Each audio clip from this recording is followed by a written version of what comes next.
Welcome back. My name is Nick, and I have Britt here with me, cha.cha.cherry on Instagram. She's a super talented photographer. Go check her out. And we're here breaking down Season 1, Episode 5, Unicorn Warriors. Oh, it's such a good episode. We get great backstory on Melinda / Emma, I guess you can say, and Merlin. A lot of good backstory here. It was cool. Last episode we got a teaser when she was fighting. She got a vision of the tree with the well, so it was like really cool that we got to see the well when she landed there. So we got a teaser for the upcoming thing, and there's a huge thing that came out in this episode which we're going to talk about. But welcome, Britt. What'd you think of this episode? Consider it a blast from the past.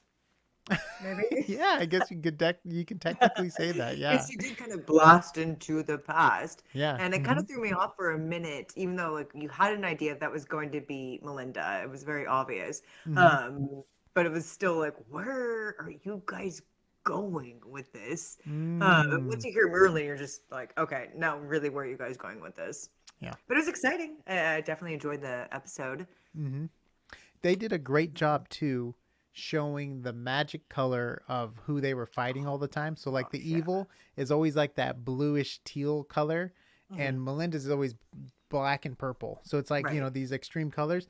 And we see with Merlin's power and the power of the crystal and the power of her mother, who is Morgana, I believe, which is like the rival to Merlin and stuff, is all the blue color. So like now we get to see who the entity is that they're stopping constantly. I'm guessing it's her mom.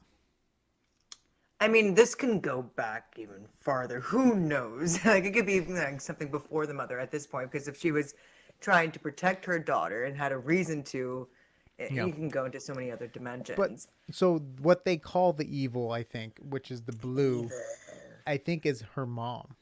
Yeah. It might have even been her mom as the fox. Right. Her dad didn't seem too terrible. Merlin? Of a guy. Merlin didn't seem that bad. No, but Merlin did grant everyone else their powers, and he made Copernicus in the first episode, remember? He's the one that like popped in. He's like, you guys are always going to fight this forever conflict throughout time. So it was like, okay, so we had the setup for that. But now we get this crazy bombshell drop that it's basically what we know of now, what I assume at least, is it's Melinda's mom, which is what they're fighting every century or whatever, however long it, every time that epic battle takes place. And which is kind of interesting to me when you look at Genndy's other stories. They don't really bring in moms. It's kind of like, I guess so. There's no mom in Powerpuff Girls. Yeah, so this is a new step. Dexter's Lab, the mother. There's a mom, but we never see her face though, right? Do we? I can't remember. Yeah, she's got the red hair. Oh right? yeah, you're right. But still not a dominant character, being my point. Like she doesn't change the story at all. So I think out of that samurai, you don't really see too many motherly figures. So that was interesting. But what's cool too, he does such a good job on playing with different cultures and the past and the histories and stuff. So it's really fun. We're almost going this like King Arthur route, where the power comes from Merlin. And it like all stems from Merlin with magic. Because even in the Harry Potter world, like one of the first magic people was Merlin. And it's English. But I'm just saying, but like the idea is like Merlin's was the start of magic in like a lot of different, not fairy tales, but like fantasies and stuff like that. Everything stems from Merlin, kind of. I want to say historically, it's because Camelot was before England was founded. So when you start going back to the idea of like Camelot, it was before, that whole Europe, England was, that was the prerequisite to it. So even though it kind of falls into a little bit of history, a little bit of mythology, it's the Dark Ages that they don't really know, but it's the foundation. So Merlin, the idea goes back to that era, even before Lord of the Rings, and that whole thing. That's where I think they're starting to tag into, and even with the steampunk, I thought it was Emma Watson that was playing Emma, with the way she was. I was like, is that Hermione? That sounds just like her. I need to look up who does the voice because it felt so English. Everyone seems very, very English in it, so I can definitely see where they're going to pull from that historically and on like the whole mythology aspect of it. Yeah. But who doesn't like Merlin? Hey, everyone loves Merlin. That's why he's in everyone's story. But where it stems from magic. He's like one of the original wizards, I want to say. Yeah. Merlin's beard. Merlin's beard. By Merlin's beard. So one other thing we saw was Copernicus getting destroyed. Mm-hmm. I'm curious if that's the end of Copernicus, because I don't know if any of them know how to put a robot back together. You think Copernicus is going to come back? I don't think I can get rid of a character that quick. No way. If they did, that would just not be good storytelling, and it's not fun, and nobody's going to be happy, because who's going to hate the character that doesn't talk? Yeah. They got rid of Harpo Marx. They got rid of our silent movie actor who only has whistles and sounds. No. Well, even, what was it, in Wednesday? Oh, the hand, everyone likes the hand. The thing. Like, when you have a character that can convey so much emotion without being human and showing human emotions and having human aspects and characteristics, then you're going to become more attached. And why do we like animals? Why are we so attached to our pets? So, no, they're going to bring it back for sure. Yeah, they better. Yeah. Were you a fan of the design of the monster? That was like the new character introduced. I would have to agree with Christopher on, like, that seemed a little kiddie for me. I love octopuses, for sure. I like how he had like the whole Squidward.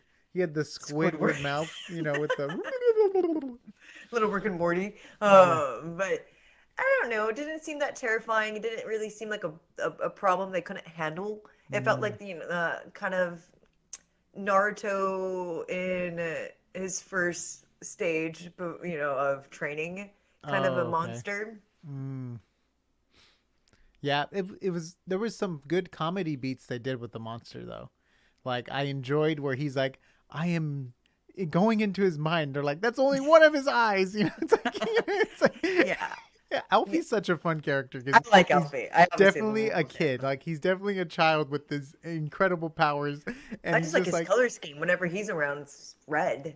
Yeah, no, it's really cool seeing the way his eyes go too, which was cool to see Merlin use that powers too. Because I believe, no expert, but I believe Merlin had the power of traveling through time, through the different iterations and stories that people wrote about Merlin. So I believe they're incorporating that here. I even remember, I know this isn't probably the best source reference, but Sword in the Stone, I remember too how he would travel through time and he had like different things from different time era and all that stuff. But in general, I believe the whole Merlin. So even when you think about King Arthur, what he did is he told King Arthur you were going to be king because he was able to travel through time. That's the only reason why when King Arthur was a kid, he was like, "Oh, you're going to be king. You have to do this."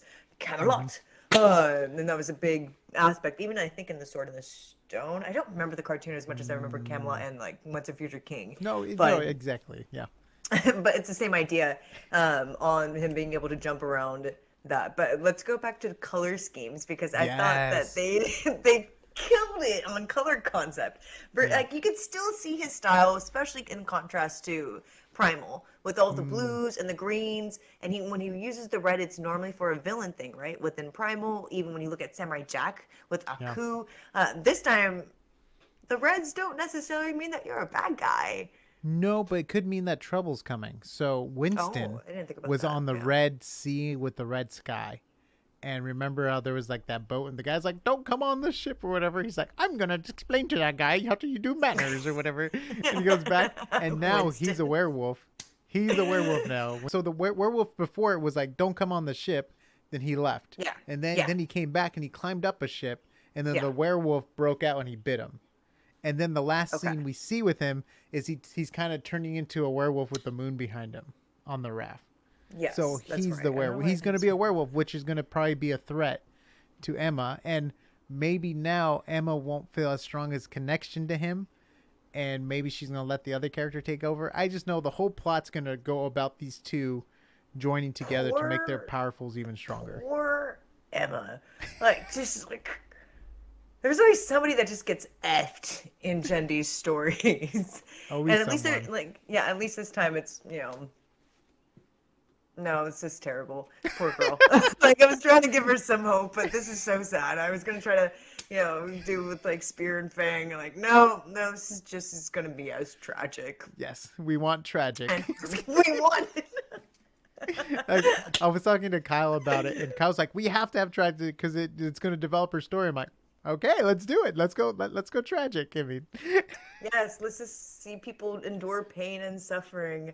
I You really, do really feel for her character. Like, yeah, dude, there's yeah, you're checkmated every move that you make. Which I guess kind of goes along with Samurai Jack, which also goes with Primal too. With Spear, they're always checkmated. Every decision they have to make is being cornered into being forced to make a decision, yeah. which isn't fair. And hers just has the fate of the world tied to it. Any predictions for the next couple episodes, or are you just along for the ride? I don't really like, I'm not like you. I don't like to make predictions. I do enjoy stories and entertaining for the, just to be entertained by the story. But I mean, if I had to guess what I think is going to happen, um, I think that I think Emma and Melinda are going to eventually separate their beings and have to confront each other. And either, like, something's going to happen with them. Like, I don't think that they're going to be connected the entire story. Oh, that's good. That's a good point. Yeah, maybe Melinda's Idea. mom It's has just an idea. something.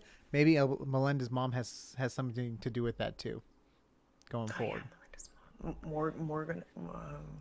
What's her name? Morgana, I think is her name, but We could just call her like Lady Morgath.